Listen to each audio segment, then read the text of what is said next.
देखिए हर खबर यहीं पर। सब्सक्राइब कीजिए TV9 भारतवर्ष। गौरव वल्लभ जी, आपका भी बहुत बहुत स्वागत है। थोड़ा देर से आप हमारे साथ जुड़े, लेकिन आप देर से जुड़े, आपको मैं बता दूं, गौरव भाटिया जी से भी मैं बात कर रही थी राफेल के भारत आने को लेकर।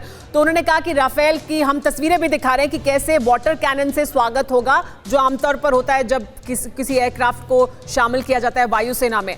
उनका ये कहना था कि ये जो वाटर कैनन है, इसकी जो छींटें हैं, कुछ जो आग लगी है कांग्रेस दफ्तर में, वहां पर भी ये वाटर कैनन की जरूरत है, वहां पर भी पानी कुछ डलना चाहिए, क्योंकि आग लगी होगी आज जब राफेल भारत में लैंड कर रहा होगा तब कांग्रेस दफ्तर में। सुमेरा जी, मैं ऐसी बेतुकी बातों का जवाब आज देने के लिए नहीं बैठा हूं, पर एक चीज जरूर बताना चाहूंगा। मैं आपका शो पिछले 2-3 मिनट से देख रहा था और आपने एक बहुत अच्छे शब्द का और वाक्य का उपयोग किया कि पाकिस्तान और चीन में घबराहट है।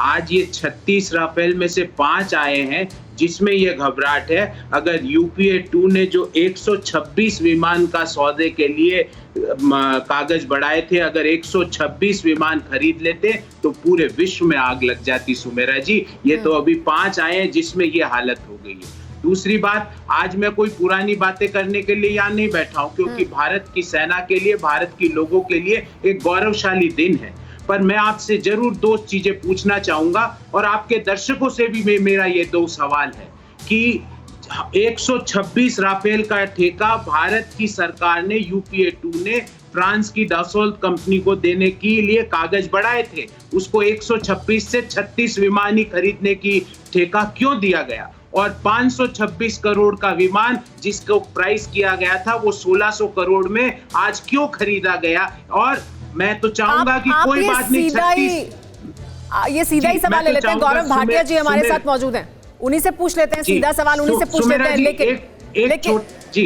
लेकिन गौरव वल्लभ जी, क्या ये बेहतर नहीं होता, ये सवाल पूछते हुए यूपीए या कांग्रेस पार्टी तब ज्यादा बेहतर लगती कि अगर आप वो 126 विमान लाने को अमली जामा पहना चुके होते?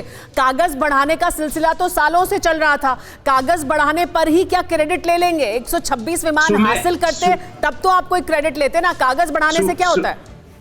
सुमेरा जी, वो कागज बढ़े जब भी तो 6 साल में, मोदी जी की 6 साल की सरकार में आज 5 राफेल आ रहे हैं। वो उसी की बदौलत है कि हमने उसकी स्क्रीनिंग करी, हमने राफेल को फाइनलाइज किया। और ये कोई बीजेपी के पैसों से राफेल नहीं आ रहा है, ये देशवासियों के पैसों से राफेल आ रहा है, और जिसका हम सबको गर्व है कि आज राफेल भारत में आया। 5 राफेल आ रहे हैं जिससे थरथराट हो गई। 126 आ जाते तो पूरे विश्व में डंका बज जाता। गौरव भाटिया जी, छोटी सी बात, गौरव भाटिया जी का जवाब ले लेते हैं इस पर, वापस दूसरी बात भी पूछिएगा, पहले गौरव भाटिया जी का जवाब ले लेते हैं इस पर। गौरव भाटिया जी, तो कांग्रेस के किए काम के आधार पर ही तो आ रहे हैं 5, ये कह रहे हैं वो, आप सिर्फ अपनी पीठ थपथपा रहे हैं।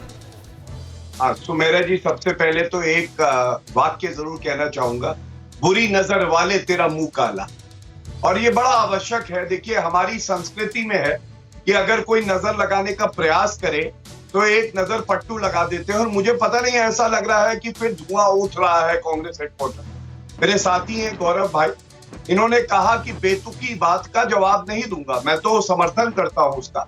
देखिए, जब राहुल गांधी ने कहा था देश का प्रधानमंत्री चोर है, चौकीदार चोर है, तो सर्वोच्च न्यायालय में झूठ बोला, उसके बाद माफी मांगी, तो वो बेतुका था गौरव भाई। और आज देखिए सच्चाई, आज 56 इंच की छाती हर भारतीय की हो गई।